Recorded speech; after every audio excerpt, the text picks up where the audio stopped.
Hi, welcome to the gym. Today we're going to talk about eating mindfully. Super important practice. Most of the time when we learn to eat, we did not eat mindfully. We ate as quickly as we could, and sometimes we tasted it and sometimes we didn't. You have been told over and over again as you prepared for surgery that you're supposed to chew 22 times or however many times, slow down your eating, etc.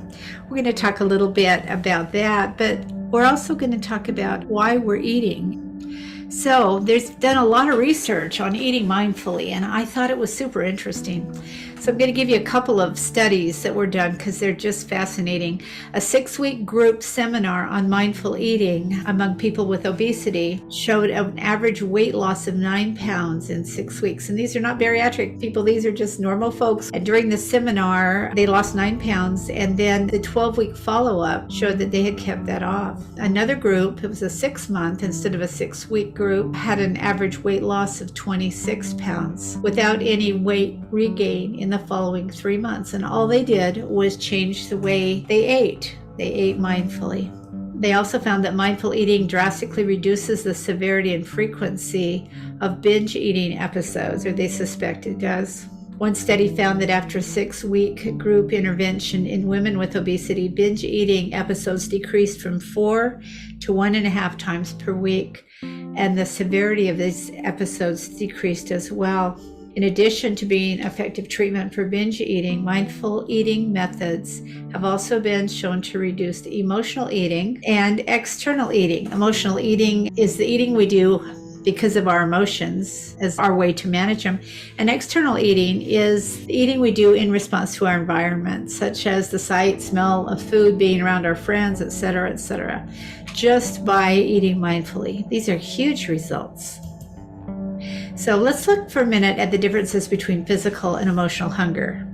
Physical hunger comes on gradually, usually. It usually can wait for a while. We can put it off. We're open to options. We can eat a variety of foods. It stops when we're full, and we feel satisfied and good about what we ate and about our decisions. Contrast that to emotional hunger, which comes on suddenly. It needs immediate satisfaction. It wants specific foods. How many times have you gone to the refrigerator, opened the refrigerator, it's full of stuff, but none of it looks good to you? That's emotional. We can feel full physically, but still want to eat. We feel empty emotionally. And this eating often causes us to feel guilty, helpless, shame, etc. I like this chart. This is from a website called mindful.org. And it was created by Christopher Willard, PsychD. It has 6 ways to practice mindful eating as opposed to mindless eating. So mindless eating, you eat past when you're full and ignore your body signals. Mindful eating, you're listening to your body all the time and you stop when you're full. Mindless eating, you eat when your emotions tell you to eat. Mindful eating, you eat when your body tells you to eat. Mindless eating, you're eating alone at random times and places. Mindful eating, you're eating with others at set times and places. Mindless eating, you're eating foods that are emotionally comforting. Mindful eating, you're eating foods that are nutritionally healthy. Mindless eating, you eat and multitask. This is a big one. Mindful eating, when you're eating, you're just eating. You're totally engaged in that. And the last one, with mindless eating, considering a meal an end product. Mindful eating, you consider where the food comes from, and you have some gratitude for that process. When we're doing mindful eating, the first thing that we want to practice is called a body scan. You stop before you eat, and then you ask yourself, what am I feeling? Where in my body am I feeling it? If your stomach's hungry, eat, and notice what your hunger and full levels are. And then notice what thought goes with the feeling that I'm having if it's not hunger. Is that thought true? And then the last thing, what can I do besides eat?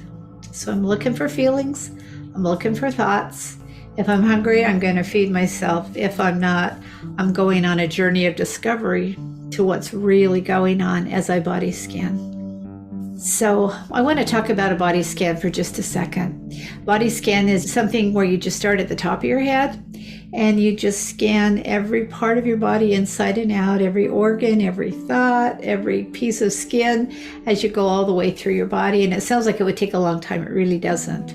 But just to scan everywhere from the top of your head to the bottoms of your feet. Notice any sensations that you're feeling. It could be physical or they could be emotional. That's what a body scan is. So once you've done a body scan and you found that you are hungry, you eat more slowly and don't rush.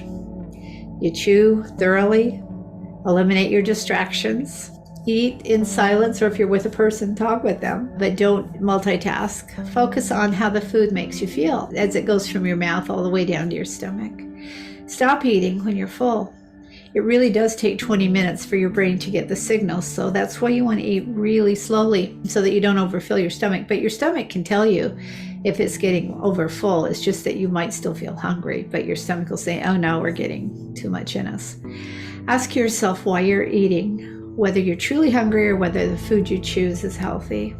So to begin with, as you're doing mindful eating, it's good to pick one meal a day to focus on these points. Once you get the hang of it, start to generalize to all of your meals. And that's what you do to eat mindfully. Maybe you want to take a picture of this and post it where you eat or by your desk or wherever it's going to help you remember what mindful eating looks like. So on your reflection workout for the day, practice body scanning. Do a body scan before you eat, whether it's your meals or whether it's your snacks. If you're craving something, do a body scan, find out what's really going on. Try using EFT if you're not hungry. EFT is an emotional freedom technique. I introduced it in Emotional Eating Part 2.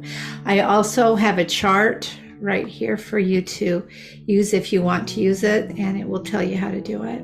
In your bariatric journal, write down the times you were aware that you wanted to eat when you weren't physically hungry. Think about the reasons or emotions you were having that caused you to turn to food. Track what you did instead of using food to deal with these emotions. And if you did use food, write down what you could do next time. Or maybe if you have an insight about why you chose food, you could write that down as well. The important thing is to understand yourself and what's motivating you as you're working on eating mindfully. Mindful eating is something that really does work. Use it well, and keep a journal with it. I'm going to leave the slide on just a little longer so you can take a picture of it if you need it, or you can just pause this if you want to do the EFT tapping protocol. Enjoy eating mindfully and developing this new skill. Have a great day. We'll see you in the gym next time.